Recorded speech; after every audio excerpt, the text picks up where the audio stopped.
कबीरदास को पढ़ते हुए बहुत सारे दोहे, सर को बहुत सारी पंक्तियां याद रहती है कविता की। सर से प्रेरणा लेके मैंने भी खूब रटा, मुझे भी 500,000 कविताएं छोटी छोटी आज याद हैं, तो प्रेरणा वहीं से आई थी। कबीर को पढ़ाते हुए सर ने बड़ी गहरी बात कही कि एक समय तक आदमी दुनिया के बताए रास्तों पर अंधानुकरण करता हुआ चलता है, अंधा होकर चलता है। फिर उसे एक सही व्यक्ति मिलता है, गुरु मिलता है, शिक्षक मिलता है। एक अच्छा शिक्षक पढ़ाता नहीं है, एक अच्छा टीचर वो बिल्कुल नहीं है जो नोट्स बनवा दे, एक अच्छा टीचर वो बिल्कुल नहीं है जो बता दे कि रोमिला थापर ने ये कहा है और डीडी कोशाम्बी ने ये कहा है। ये तो सामान्य बात है। चैट जीपीटी के जमाने में कौन पूछता है इन सब बातों को? चैट जीपीटी के जमाने में टीचर्स को अपने अस्तित्व के बारे में फिर से सोचना पड़ेगा। मुश्किल होने वाला है, सीरियसली मुश्किल होने वाला है।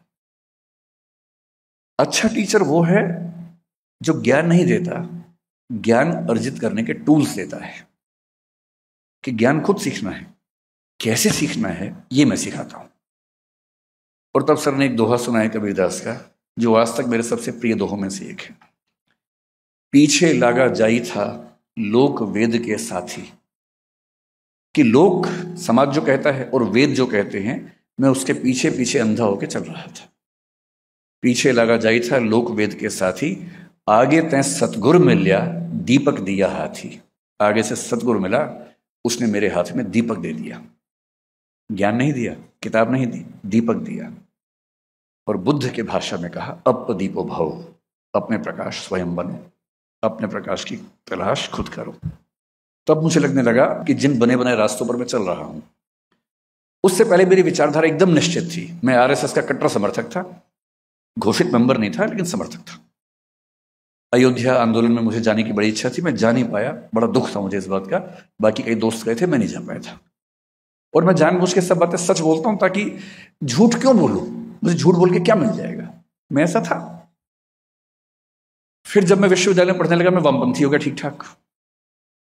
मैं किसी काडर में नहीं गया, मैंने सीपीएम सीपीआई में या आईसा में, या उस समय एक एआईएसएफ भी थी, यहाँ पर दिशा छात्र संघ चलता था, डीएसयू पीएसयू, कई स्टूडेंट बॉडीज चलती थी। मैं किसी का मेंबर कभी नहीं बना। और मुझे उन लोगों से बात करके और समाजशास्त्र से पढ़ के, मार्क्सवाद पढ़ के बड़ा अच्छा लगने लगा। मैं इधर से भाग के उधर चला गया, अब मैं ये हूं। और जब मैं सर से मिला, मैं बहुत दुविधा में था कि वामपंथ ठीक है या दक्षिणपंथ ठीक है। 10 साल बाद मुझे समझ में आया कि सर से मुझे दूसरा फायदा क्या हुआ। पश्चिम में 18वीं सेंचुरी में दार्शनिक हुआ कांट, जो मेरे ख्याल से पूरे पश्चिम की दुनिया का सबसे बड़ा दार्शनिक है। अगर मुझे कहे कि पश्चिम की दुनिया में पहले दार्शनिक थेलीस से लेकर वर्तमान दर्शन के लोगों तक, विटगेन्स्टीन तक, आपको एक चुनना हो जिसने पूरे दर्शन की धारा को चेंज कर दिया, आमूलचूल बदलाव कर दिया, तो वो इमैनुअल कांट है, जर्मनी का 18वीं सेंचुरी के दार्शनिक। जब वो बड़ा हो रहा था, उसके सामने 2 रास्ते चल रहे थे। एक को रैशनलिज्म या बुद्धिवाद कहते थे, एक को एम्पायरिसिज्म या अनुभववाद कहते थे। रैशनलिज्म में लाइबनिज नाम के एक बहुत प्रख्यात चिंतक चल रहे थे, अनुभववाद में ह्यूम बहुत प्रख्यात चिंतक थे, इंग्लैंड के थे। कांट ने लिखा कि मैंने लाइबनिज को पढ़ा, मुझे लगा ये तो अंतिम सत्य है, इससे बड़ा सत्य क्या हो सकता है, और मैं उसके पीछे चलने लगा। इसी बीच में ह्यूम की किताब मेरे हाथ आ गई, और ह्यूम को पढ़ा तो मुझे लगा, अरे यार वो तो ऐसे ही बोल रहा था, अंतिम सत्य तो ये है।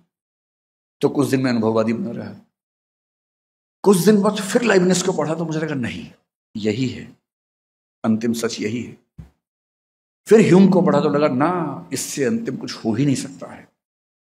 और फिर वो लिखता है, इस कंफ्यूजन से मैं इतना परेशान हुआ, इतना परेशान हुआ, अंत में मैं समझ गया कि अपना ही रास्ता बनाना होगा। और वहां से एक नई थॉट पैदा हुई जिसको क्रिटिसिज्म कहते हैं, समीक्षावाद कहते हैं, जो पश्चिम के दर्शन की सबसे गहरी थॉट बनकर उभरी। सर से मिलने से पहले मैं भी दक्षिणपंथ वामपंथ के बीच में झूलता था, कभी ये खींचता था, कभी वो खींचता था। फेमिनिज्म पढ़ा, तुम फेमिनिस्ट हो गया कुछ दिनों के लिए। अम्बेडकर बात पढ़ा, मैंने कहा अंतिम सच तो ये था, ये कहां छुपा हुआ था। संतुलन नहीं था। और जब बहुत सारे विचार आपको खींच रहे हैं और आप संतुलित ना हो, तो आप क्या होगा, घंटे के हिसाब से आप अलग अलग वाद के शिकार होते रहते हैं। सुबह आप संघवादी थे, शाम को मार्क्सवादी हो गए हैं, दोपहर को फेमिनिस्ट होते हुए निकले हैं, रात को किसी से बात हुई, बेड करवा दिए होंगे थोड़ी देर के लिए, बैलेंस बन ही नहीं पा रहा। सर के अंदर जो बात मुझे सबसे अच्छी लगती है वो ये कि मैंने पहली बार किसी को देखा जीवन में कि कोई व्यक्ति कार्ल मार्क्स के बारे में बात करते हुए उतना ही सहज जितना सिगमंड फ्रॉइड पे बात करते हुए, जितना चार्ल्स डार्विन पे बात करते हुए, उन सबकी किताबों का रेफरेंस देके उनकी थॉट्स पर बात करना। मुझे लगा कि जब तक मैंने दुनिया को पढ़ा ही नहीं तब तक किसी एक रास्ते पर चल के हीरो बनना कि यही सही रास्ता है, कितनी बड़ी मूर्खता है। और उस दिन से आज तक मैं ऐसी किसी भी मूर्खता से बचा हुआ हूं। मैं किसी विचारधारा का समर्थक नहीं हूं, ना होऊंगा। मैं विचार लेके चलूंगा, धारा में नहीं बहूंगा। और विचार के साथ जीना है, धारा में नहीं बहना है। ये बुनियादी समझ उसी पानी के गिलास में थी जिसको सर ने कहा कि बरगद में डाल दिया था। नहीं सर। किसी अध्यापक का किसी विद्यार्थी के जीवन में क्या योगदान हो सकता है, इसकी बहुत बहुत तरह की कहानियां होती हैं। पश्चिम के विचारकों में घमंड थोड़ा ज्यादा नजर आता है,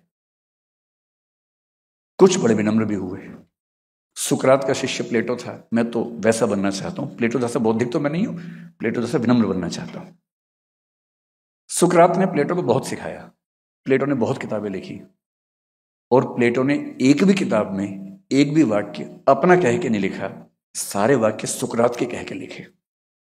इस भाव से कि मैंने हल्का फुल्का जोड़ दिया होगा, मूल भाव तो वहीं से आया है, मेरा क्या है इसमें। और उस प्लेटो का शिष्य अरस्तु था। उस अरस्तु ने प्लेटो के सारे सिद्धांतों को सिर के बल खड़ा कर दिया। अरस्तु बहुत महान विचारक है, पर उसमें अहंकार भी कम नहीं है। उसने महिलाओं के बारे में इतनी उठपटांग बातें कही, दासों के बारे में इतना खराब खराब लिखा, पर बड़ा विचारक तो था ही। और इसलिए अरस्तु का विद्यार्थी कोई महान विचारक नहीं बना, सिकंदर बना। क्योंकि आक्रामक अध्यापक का विद्यार्थी आक्रामक ही हो सकता है। वो दुनिया को जीतने में लगा रहा, खुद को नहीं जीत पाया। डायोजनीज नाम का दार्शनिक एक बार सिकंदर से उसकी बात चल रही थी। डायोजनीज एकदम मस्त मौला, जैसे सर है, कुछ मतलब नहीं दुनिया जहां से, जो बुनियादी जरूरतें हैं पूरी हो रही हैं, पर्याप्त है। डायोजनीज एक सिनिक फिलोसफर था, अमीर आदमी था, सब छोड़ के, बुद्ध की तरह सब छोड़ छाड़ के एक सड़क के पास रखे हुए एक टब के अंदर रहता था। सारी संपत्ति छोड़ के बैठे। उसके पास कुल संपत्ति क्या थी? पानी पीने का एक गिलास और एक आध कपड़ा जो वो पहनता था। एक दिन गिलास चोरी हो गया, तो लोगों ने कहा यार तुम्हारे तो गिलास भी चोरी हो गया। वो बोला यार मजा आ गया मुझे, कल तक मुझे नींद आते हुए ना परेशान रहता था गिलास कोई लेना जाए, अब चला गया, परेशानी ही नहीं हो रही। और रही बात पानी पीने की, जब मैं कल नदी पे गया गिलास भर रहा था तो पड़ोस में एक कुत्ता आया, वो सीधे पी रहा था, तो मैं भी सीधे पी लूंगा, क्यों गिलास ढो बिना बात के। जब सिकंदर ने उसकी ख्याति सुनी, सिकंदर राजा था, तो सिकंदर उसके पास गया। वो आदमी आराम से लेटा हुआ धूप में, सिकंदर सामने आके खड़ा हुआ। सिकंदर बोला मैं यूनान का राजा सिकंदर हूं। उसने यूं देखा, बोला हाँ जानता हूं। बोले मैं आपसे बहुत प्रभावित हूं डायोजनीस, क्या मैं तुम्हारे लिए कुछ कर सकता हूं? उसने कहा हाँ, थोड़ा साइड में हो जाओ, धूप आ रही थी।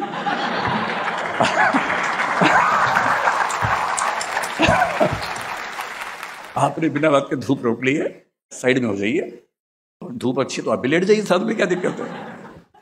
तो सिकंदर बोला कि डायोजनीस मैं आपसे बहुत प्रभावित हूं, मैं भविष्य में आप जैसा बनना चाहता हूं। उसने कहा भविष्य में क्यों, आज ही बन जाओ, सब छोड़ के और लेट जाओ। ऐसा क्या करना है? उसने कहा नहीं, अभी मैं विश्व विजय अभियान पर जा रहा हूं, वापस आगे बढ़ूंगा।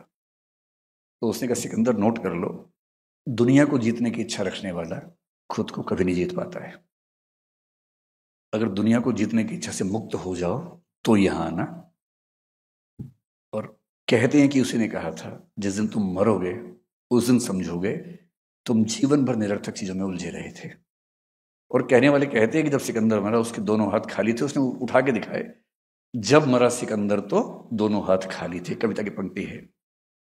यूं तो सिकंदर के हौसले आली थे, जब मरा सिकंदर तो दोनों हाथ खाली थे।